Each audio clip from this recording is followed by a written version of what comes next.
साथियों, स्वागत है आपका। आज हम बात करेंगे भारत के 10 ऐसे रहस्यमय स्थान, बातें और व्यक्तियों की जो वाकई में विज्ञान के सामने एक ऐसा प्रश्न चिन्ह लगाते हैं जिसके बारे में विज्ञान कुछ नहीं कह सकता। एक तरफ तो विज्ञान ने इतनी प्रगति कर ली है कि वो बहुत सारी बातों को रिवील कर रहा है, उन्हें बता रहा है अंतरिक्ष के क्षेत्र में, लेकिन ये बातें जो भारत के ऐसी हैं जिनके बारे में विज्ञान अभी भी मौन है, कुछ भी नहीं कह सकता। चलिए शुरू करते हैं। पहली, कोंगला दर्रा, लद्दाख। कोंगला दर्रा लद्दाख को एलियंस का घर माना जाता है।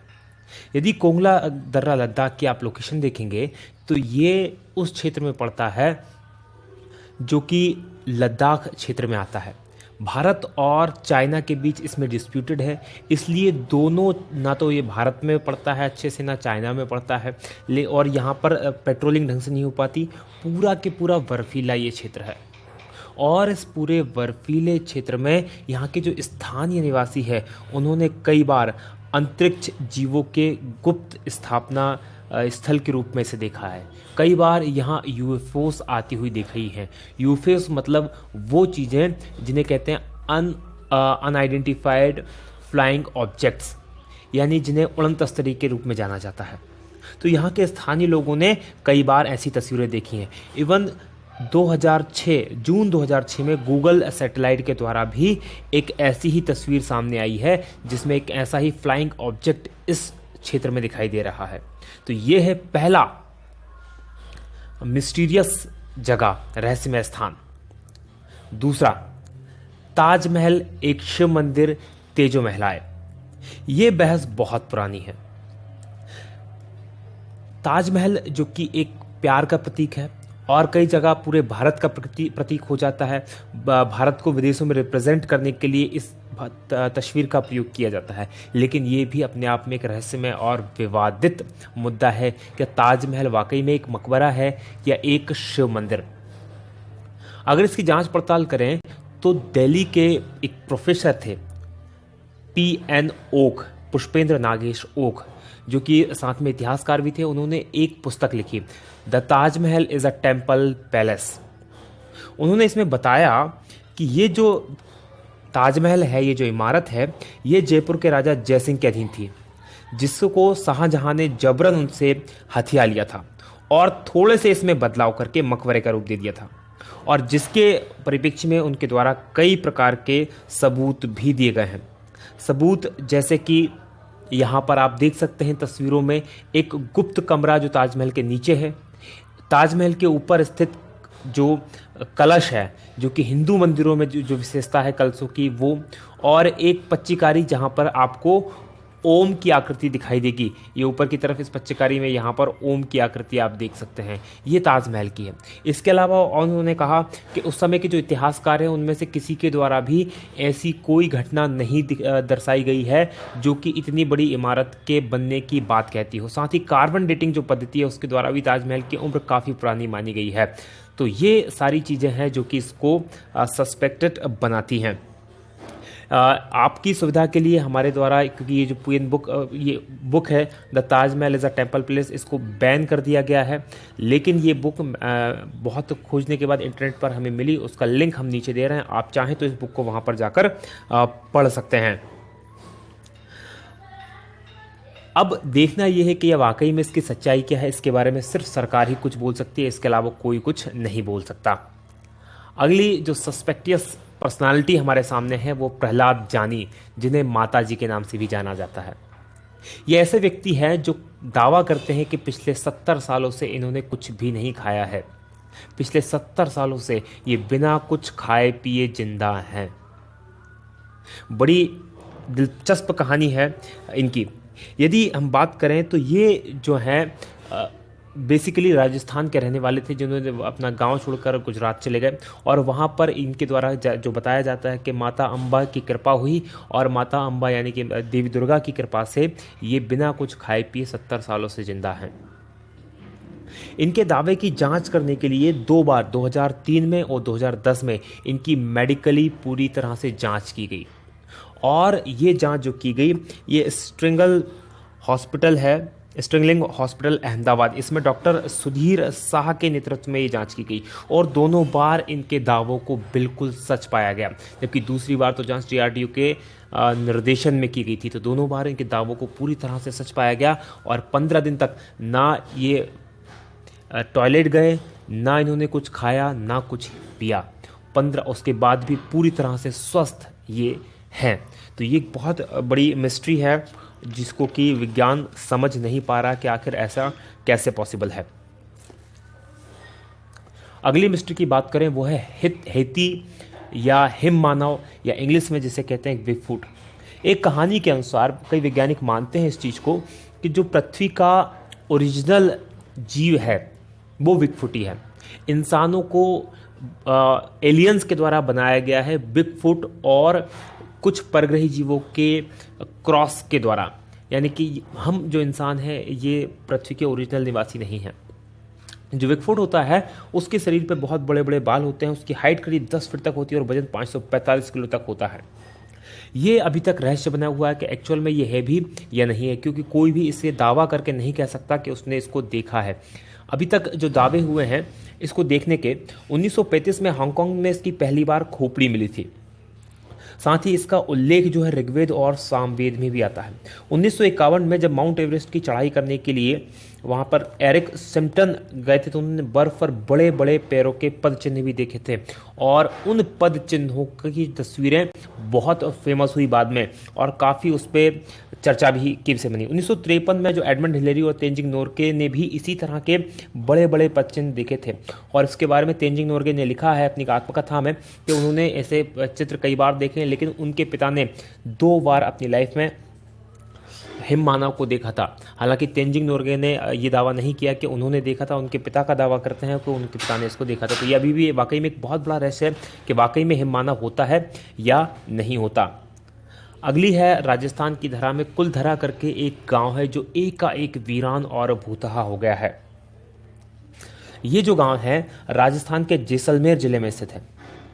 ये जो गांव 1200 के आसपास बसाया गया था ब्राह्मणों के द्वारा और ये गांव 1825 में एक ही रात में ये गांव और इसके साथ और 83 गांव, कुल 84 गांव रातों रात भूतहा हो गए।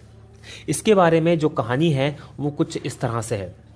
ये जो गांव है यहाँ जैसलमेर रियासत के एक मंत्री जिसका नाम सालम सिंह था, उसकी नज़र यहाँ के गांव की मुखिया की बेटी पर पड़ गई। वो उसको प्राप्त करना चाहता था, उससे शादी करना चाहता था, जबकि वो 1 नंबर का अय्याश आदमी था और उसने गांव वालों को चेतावनी दी यदि उसको लड़की नहीं मिली तो गांव में इतना कर बढ़ा देगा कि उनका जीना मुश्किल हो जाएगा। बस इसी बात को लेकर एक पंचायत हुई और उस पंचायत में 84 गांव के जो लोग थे जो ब्राह्मण समाज के थे उन्होंने इकट्ठा हुए और उन्हें फैसला लिया कि हम राजा को वो बेटी नहीं, उस मंत्री को वो बेटी नहीं देंगे, उसकी इज्जत हम बचाएंगे।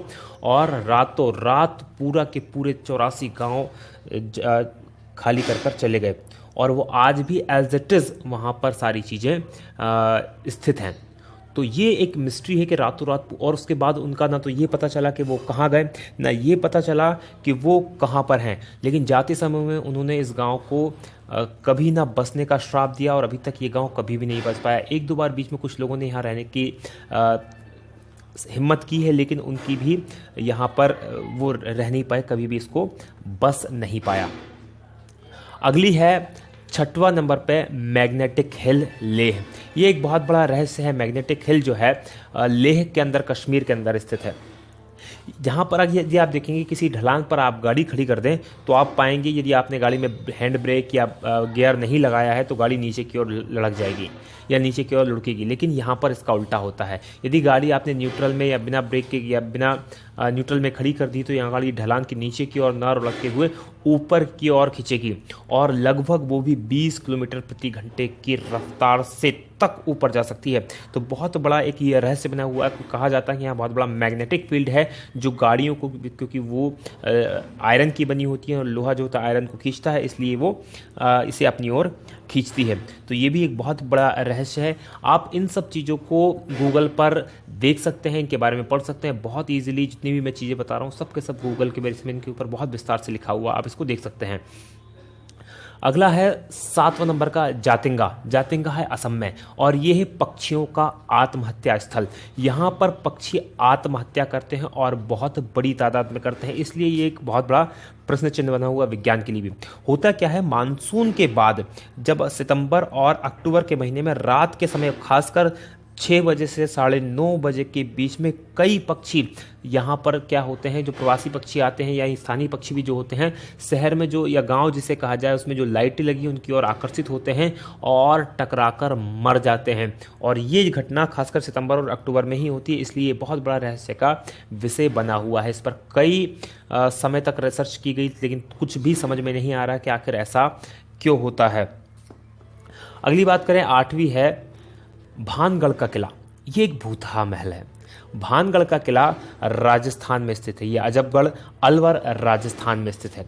यदि भानगढ़ के किले की हम बात करें तो रात में सूर्यास्त के समय यहाँ पर जाने की पूरी तरह मनाही है और इसके संबंध में भारतीय पुरातत्व संरक्षण विभाग ने वहाँ पर बोर्ड भी लगाया है, क्योंकि एक संरक्षित स्थल है। ऐसा कहा जाता है कि यहाँ पर जो यहाँ की राजकुमारी थी उस राजकुमारी से एक जादूगर जो था वो प्यार करने लगा था और उस जादूगर ने उस राजकुमारी को प्राप्त करने के लिए एक काले जादू करने का प्लान बनाया, जिससे कि वो राजकुमारी को अपने वश में कर ले। राजकुमारी को उससे पहले ही उसके काले जादू के बारे में पता चल गया और उसने उस जो जादूगर था उसको मरवा दिया। और जब वो जादूगर मरा तो उससे पहले उसने उस जगह को श्राप दे दिया और आज भी यहाँ पर रात के समय कोई भी रुकने की हिम्मत नहीं करता। और कुछ लोगों ने यहाँ पर रुकने की, रात में, दिन में हालांकि टूरिस्ट के लिए खुला रहता है, लेकिन रात में रुकने की कोशिश की तो वो कभी भी लौट कर वापस नहीं आए हैं। अगली जो जगह है वो है लेपाक्षी मंदिर आंध्र प्रदेश। लेपाक्षी मंदिर आंध्र प्रदेश एक बहुत ही नायाब नमूना है मंदिरों का। बहुत शानदार स्कल्पचर यहाँ बने हुए हैं। ये यहाँ पर एक हवा में झूलता खंबा यहाँ पर स्थित है। यहाँ पर क्या है, बेसिकली इस मंदिर के अंदर इसका आर्किटेक्चर या इस तरह से बनाया गया है कि यहाँ कुल 70 खंभों का ये मंदिर है और इन 70 खंभों में से एक खंभा ऐसा है जिसके नीचे जिस तरह से आप तस्वीर में देख रहे हैं इस तरह से कपड़ा आर से पार निकाला जा सकता है और इसका रहस्य कोई नहीं जानता। माना ऐसा जाता है कि इसमें जो खासकर बाजीगरी या ट्रिक जो है इसके शिल्प में या इसके आर्किटेक्चर में उसको इस तरह से बनाया गया है कि वो खंभा जो है हवा में झूलता रहे। तो ये एक बहुत बड़ा रहस्य है कि ये आखिर कैसे होता है, अभी तक कोई भी नहीं जानता। और सबसे इंपॉर्टेंट और सबसे आखिरी है वो 10वां है कोडनी केरल में एक गांव है। यहाँ पर ये जो गांव है जुड़वा लोगों का गांव या ट्विंस टाउन कहलाता है। ये कोडनी गांव जो है ये मलप्पुरम से लगभग 15 किलोमीटर की दूरी पर 2000 लोगों का गांव है, लेकिन इन 2000 लोगों के गांव में 204 से ज़्यादा जुड़वा जोड़े हैं, मतलब कि 408 लड़के लड़की यहाँ पर जुड़वा हैं। और ये जो 204 की जनसंख्या है ये इस गांव की कुल 10% जनसंख्या है, जो कि अपने आप में एक बहुत बड़ी मिस्ट्री है कि आखिर ऐसा क्यों हो रहा है इसी गांव में, क्योंकि एक ही गांव में इतनी बड़ी संख्या में जुड़वा पैदा होना एक इत्तेफाक तो नहीं हो सकता। यहाँ के स्थानीय लोगों की माने तो 1949 से ये शुरू हुआ। 1949 से ये शुरू हुआ और ये अब तक जारी है। और यहाँ पर लगभग सभी उम्र के, ऐसा नहीं कि अभी जो बच्चे पैदा हो रहे हैं वही हैं, उससे पहले भी उम्र के ट्विंस यहाँ पर मिल जाते हैं। और इसके बारे में सबसे बड़ी बात यह है कि यहाँ पर कई बार वैज्ञानिकों की टीमें आई, उन्होंने रिसर्च की और अभी तक उसका कोई भी पता नहीं लगा पा रहे हैं कि आखिर ऐसा क्यों होता है। इवन यहाँ की कोई लड़की अगर बाहर भी शादी करती तो वहाँ भी उनको भी जुड़वा बच्चे पैदा होने की संख्या अधिक होती है, और बाहर की लड़की अगर इस गाँव में शादी करती है तो उसको भी जुड़वा बच्चे पैदा होने की ज़्यादा चांसेस होते हैं। तो ये एक बहुत बड़ी मिस्ट्री है जिसको सुलझा पाना विज्ञान के लिए अभी पॉसिबल नहीं हुआ है। आपको हमारा वीडियो कैसा लगा इसे प्लीज़ सब्सक्राइब करें। अगर आपको अच्छा लग रहा है हमारा वीडियो तो इसको लाइक करें, हमारे चैनल को सब्सक्राइब करें। इसी तरह के बहुत सारे वीडियो आप देख सकते हैं, नीचे की तरफ 3 वीडियो हैं, इनमें से भी आप जरूर देखें और हमें कमेंट करके ज़रूर बताएँ। जब तक आप इन चीज़ों को सब्सक्राइब करते हैं, लाइक करते हैं, कमेंट करते हैं, तब तक हम बनाते हैं आपके लिए दूसरे वीडियो। आप देखते रहिए। जय हिंद, जय भारत।